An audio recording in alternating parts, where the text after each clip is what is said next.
Hi, this is Robert Quimby, and I'm going to tell you about CCDs. So CCD stands for charge coupled device, and the first thing we're going to do in this tutorial is explain what that means. What does it mean to have charge coupled?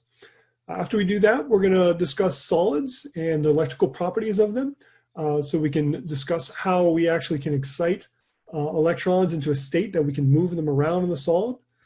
And then once we have that established, we can actually get into how CCDs work, how the charge is excited on a CCD, how it's moved around, and how we actually convert the number of photons that hit each part of that CCD into a number that we can send to our computers.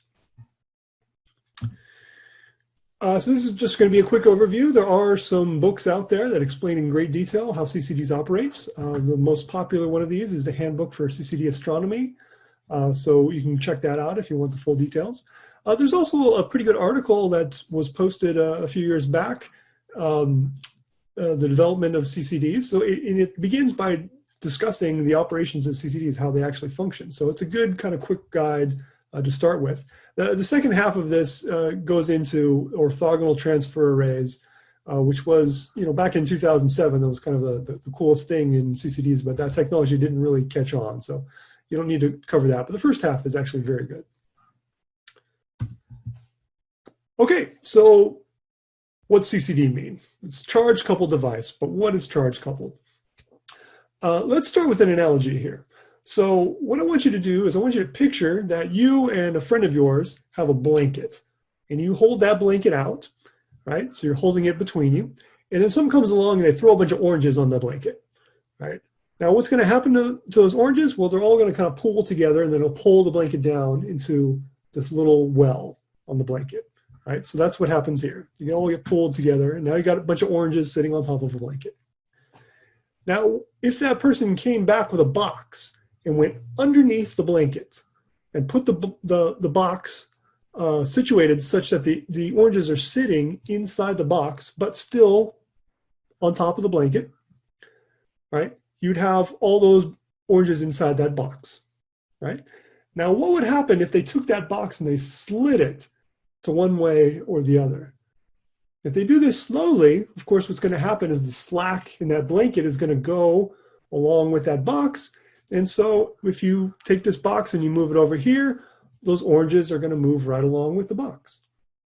So the analogy here is that those oranges are going to be analogous to electrons. And this well here formed by the blanket is a potential that those oranges are rolling down, or in the CCD, the electrons are going to be rolling down. So if you have 3 oranges on that blanket and they're all trapped within that box, if you move that box around, as the potential well here set up by that blanket moves, as you force it to move by the box moving, the oranges all go with it. So if you start with 3 oranges in the box, you move it over, you get 3 oranges left in the box. And that's what it means to be coupled. So in this case, we say those oranges are coupled to this field represented by the blanket. So you can see now that if you have electrons trapped in a potential well, not a blanket, but a potential well, and you move that potential along, those electrons, if they're coupled to the field, are going to move with it. So that's what charge coupled means. We have a device, a CCD, is a device in which you set up potential wells, and then you trap electrons in those wells, and then by changing the potentials, you can move those electrons across the CCD anywhere you want. And the important thing here is, of course, you can always move charge from one place to another. That's how conductors work. But usually when you're moving charge from one place to another, it gets trapped. It gets knocked somewhere, and it converts itself into heat, and then you lose that energy. You lose that electron. When you have electrons in a CCD, it's just like you have those oranges trapped in a box. When you move the field, all of the electrons go with you. So you're able to move charge from one place on the CCD to another without losing any of the charges, without losing any electrons. So to understand how CCDs work, we need to know a little bit about the band theory for solids. So this covers the electrical properties of a solid, which is analogous to the electrical properties of an atom. So you may remember that when you have an atom, it has different states that electrons can be in, different energy levels, but those are quantized. You can't have an electron have any energy at once at all. There's only certain energies allowed. Same thing happens when you put a bunch of atoms together and you make a solid. It ends up that there are electron levels that are allowed, energy levels that are allowed for those electrons, and there can be energy levels that are not allowed. So remember that when you have atoms come together and form molecules, those chemical bonds that are keeping the atoms together often involve electrons that are being shared between, you can think of it this way, electrons being shared between two different atoms. So the electrons that get shared are the least bound electrons available in those atoms, the valence electrons. And so in a solid, you have a whole bunch of atoms all together, and it's those valence electrons that kind of weave around and unite the material. Now there's another band of energy that's available to the electrons, that's called the conduction band. Now this band is a much higher energy level in an insulator, and in between the energy levels that are available for the valence bands and the conduction band, there's a big gap in which you just can't have any electrons. So the electrons are not allowed in that energy level. So remember these diagrams here, when you have an arrow pointing up like this, so energy level is increasing as you go up. And when you move left and right, this isn't really exactly moving left and right in the material. This is just moving really anywhere in the material. So in an insulator, if this gap is very large, then you're not naturally going to get any electrons that are going to be excited and go up into this conduction band, so it's not going to conduct. On the other end of the spectrum, you can have a conductor in which that conduction band and the valence band actually overlap. There's some overlap between those two. So it's very natural for an electron in the valence band to suddenly find itself in the conduction band. It doesn't have to necessarily increase itself in energy level to do that. So in this case, the conduction band, that's where the electrons can freely move through the material, and they're not really bound at any given moment to a particular atom or a particular set of atoms. So they can just drift around anywhere they want in the material, and that's what you want to have a conductor. Of course, in between these two, there is the semiconductors, and semiconductors do have a gap between the conduction and the valence bands, but that gap is very small. And the idea here is that with just a little bit of energy added, you can take an electron, move it from the valence band up into the conduction band, and then have it be able to move around. And so, of course, this is the type of material that's been most important in our modern age of computing, because by taking these materials and manipulating them, we can make devices like CCDs. So the material that is most important for a CCD is silicon. Most of the CCD wafer itself is made of silicon, and silicon is a semiconductor. There is a gap in energy between the valence electron band and the conduction band, and that gap, if you're at 0 Kelvin, is 1.09 electron volts.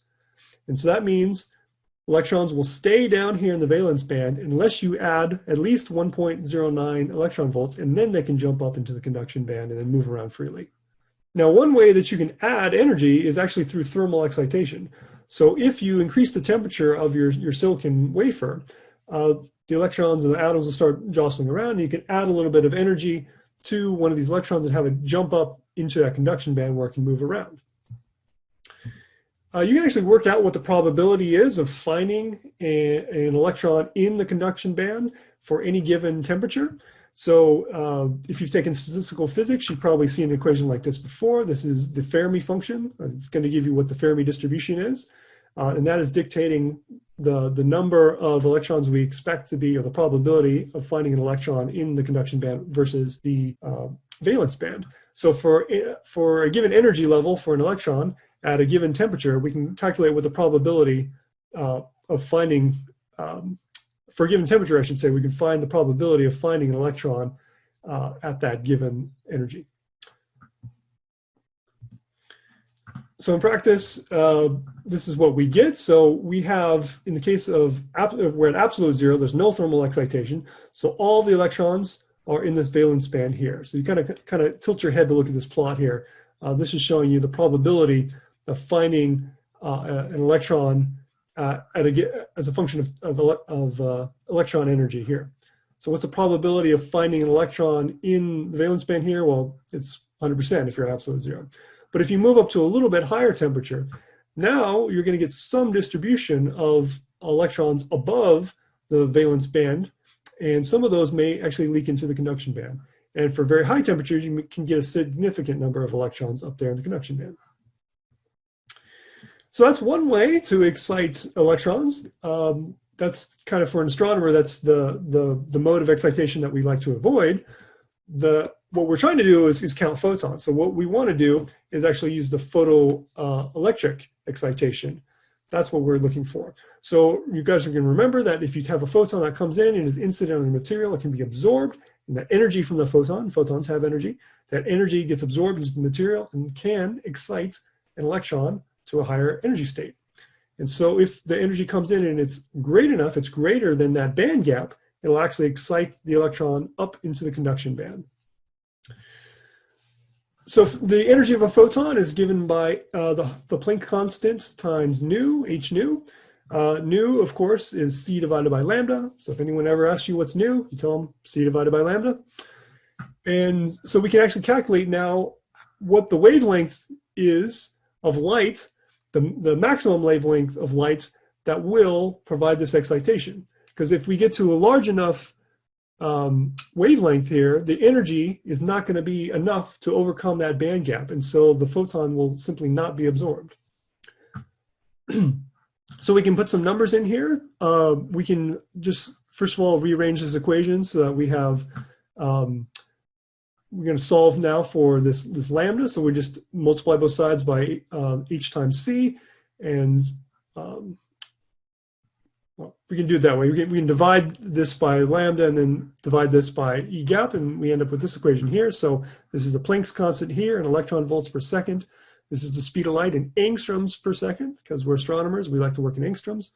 And then that band gap, again, is 1.09 electron volts. So if the wavelength is less than this, then it will have, the photons have enough energy to excite photons into the conduction band. So we can work out what that actually is. We'll put those numbers in and calculate this. And this is in angstroms again, and it's 11,000 angstroms. So that's about 1.1 microns. So if the wavelength of light is less than that, then the energy is going to be enough to give you to excite a photon into the conduction band. And if it's greater, it's not going to happen. This wavelength is around, it's near infrared light. You can't see this, it's a little bit beyond visible spectrum. But if you're longer, if you're in the far infrared, or if you're in the radio, for example, silicon is not the detector you want to be using. It's just not going to be sensitive to those photons. If you have shorter wavelengths, so if you go into, say, the X-ray, then you have very high energies, and actually those photons can come in and knock out 2 or more photons, more electrons for every photon.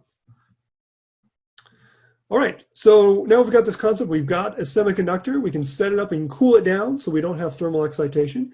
And then when a photon comes in, it'll excite a electron up to the conduction band. And so now all we have to do is we have to find a way to measure how many photons were excited by just measuring what the charge is in that conduction band. So here's how we do that. We set up a CCD.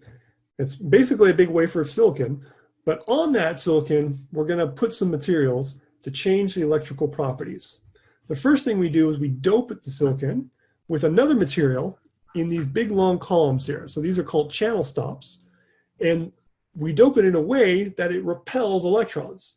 So doping just means you're taking another material, it's not silicon, maybe it's germanium or some other element, and you're adding that in that line. And that changes the electrical properties so that if a photon comes in and it strikes the silicon and it creates an electron, that electron is going to be repelled by these channel stops. In the orthogonal direction, we have these bars going across here. These are actually wires that are put on top of the CCD, on the front of the CCD. And these wires, we can put electrical charges on, right? So we can regulate the voltage along each one of these wires, and that way we can regulate where the free electrons go. So when a photon comes in, it excites an electron up to the conduction band, and then we can set this wire here in the middle of 1 pixel to be a low potential so that the electron will roll down into that. We'll set the 2 on the sides to a high potential so it rolls away from that.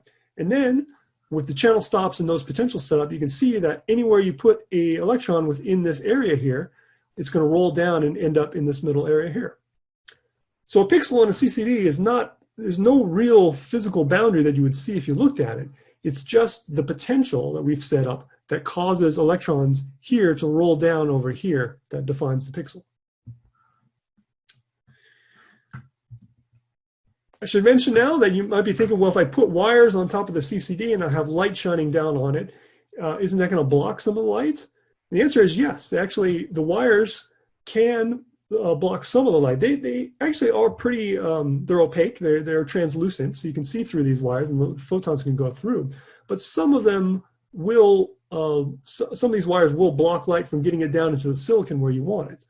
So what people figured out a while ago is that you can actually turn the CCD upside down and have the light shine in on the back end. And so you have all this stuff on what's called the front side, but you have the light illuminating the back of the CCD. And this way, you can avoid these wires here on top blocking light. The trick is that you actually have to make your CCD very thin to do this, because you don't want the electrons to be trapped in a part of the silicon that's not affected by these potentials here. So a normal CCD would be very thick compared to a thin CCD that you have back illuminated. Okay. Oh, and I should also mention that when you get very thin like this is 50 microns.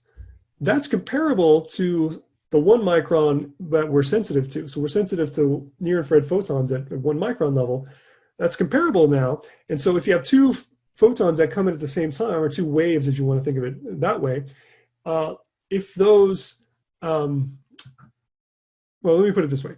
If you have a photon that comes in and you have another photon that's coming in, they can cancel each other out, because you can have a reflection off of the surface here, and you'll get interference.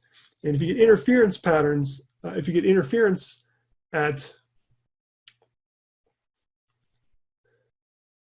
because of the slight variation in the thickness as you move from section to section here, you can actually get sections of the CCD where you get constructive interference and in other sections where you get destructive interference. And this can cause a fringe pattern on your CCD. So this is something that's important if you're looking in the more infrared bands like the I band or the Z band.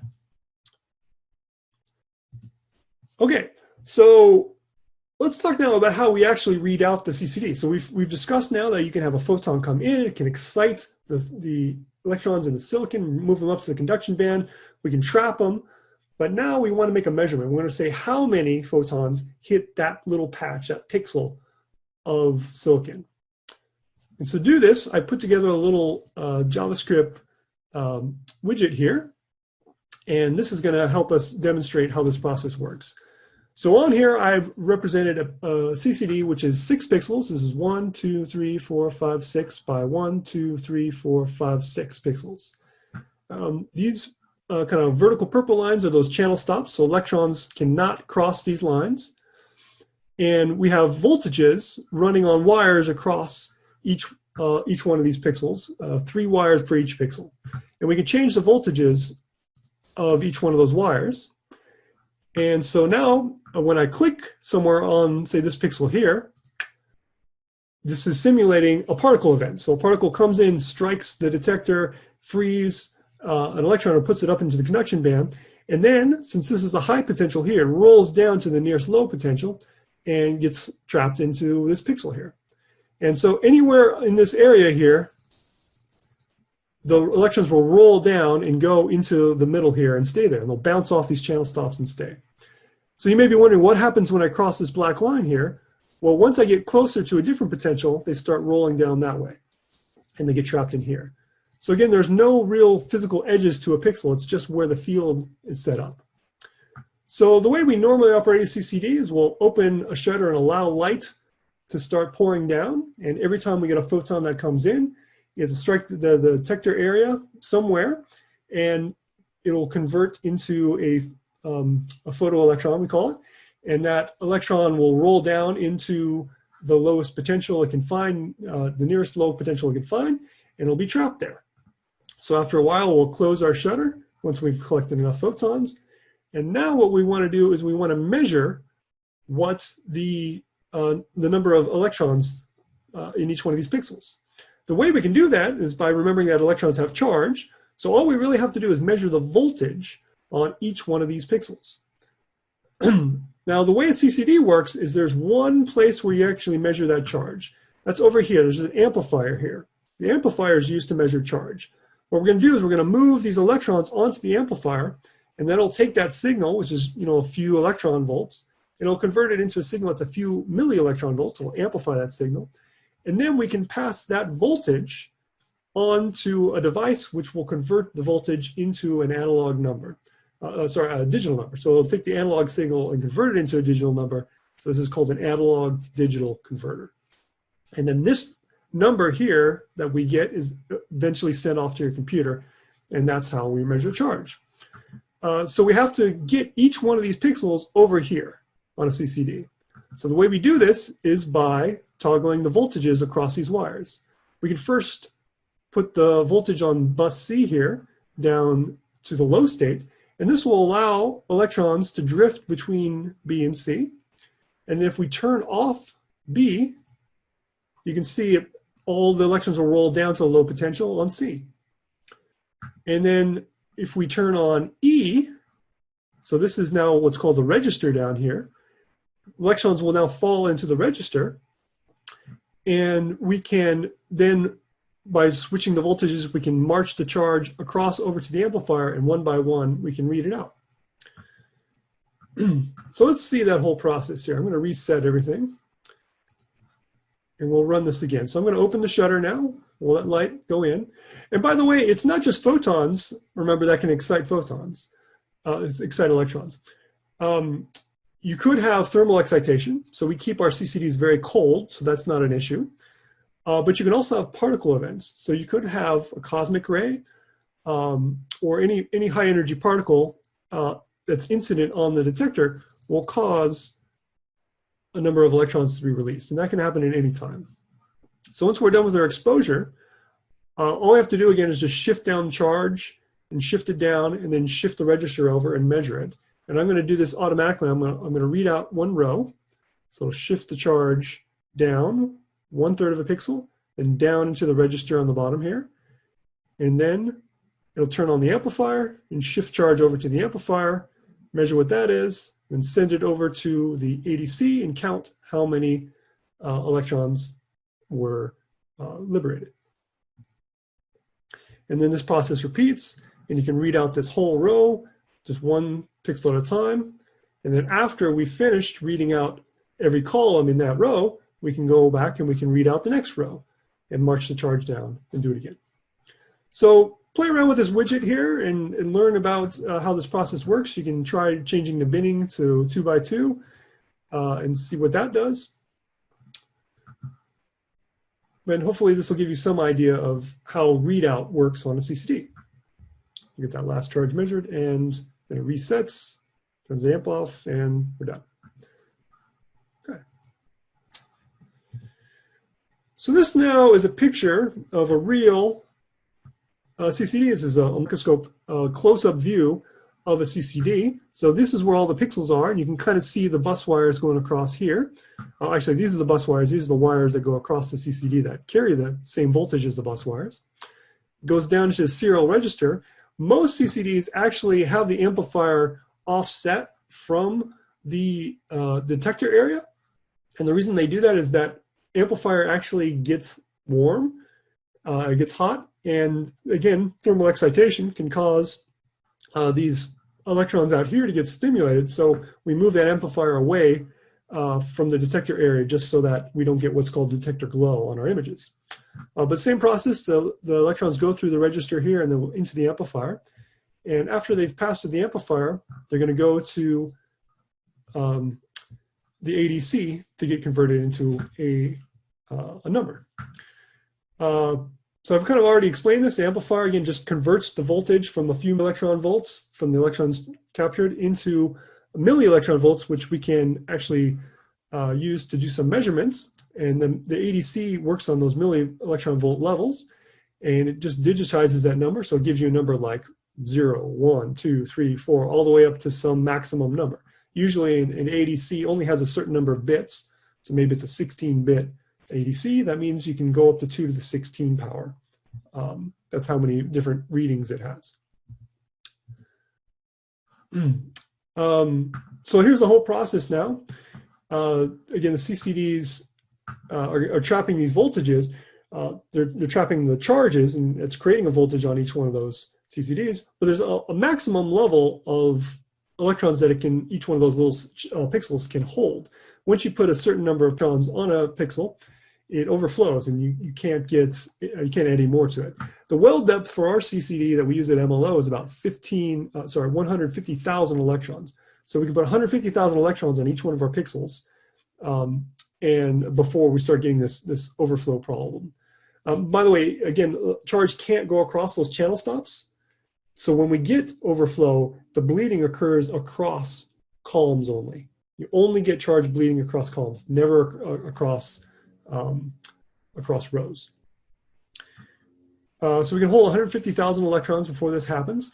The ADC we have, as I was saying, is a 16-bit ADC, which means we can only store values between 0 and 65,535.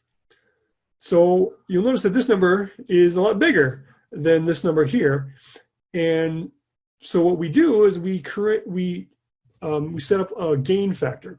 So we actually divide the number of electrons that we get by some number, so that a full well is going to be represented by 65,535. So typically a number around 2.3 is the gain for CCD. This is unfortunately a terrible name. Let me pop out of this. We call this gain, this factor of the number of electrons per ADU, which is the number that you're going to see on a computer. But it's actually, if you think about it, it's inverse gain, because we're taking electrons, we're taking a big number of electrons and we're making it into a smaller number. But unfortunately, that's just the convention. We call this gain, even though it's inverse gain. So hopefully that gives you some idea of how charge can be trapped onto a CCD, and it can move over the amplifier and read out and then convert it into a signal that we can send to our computer. And that's the basics of how a CCD works.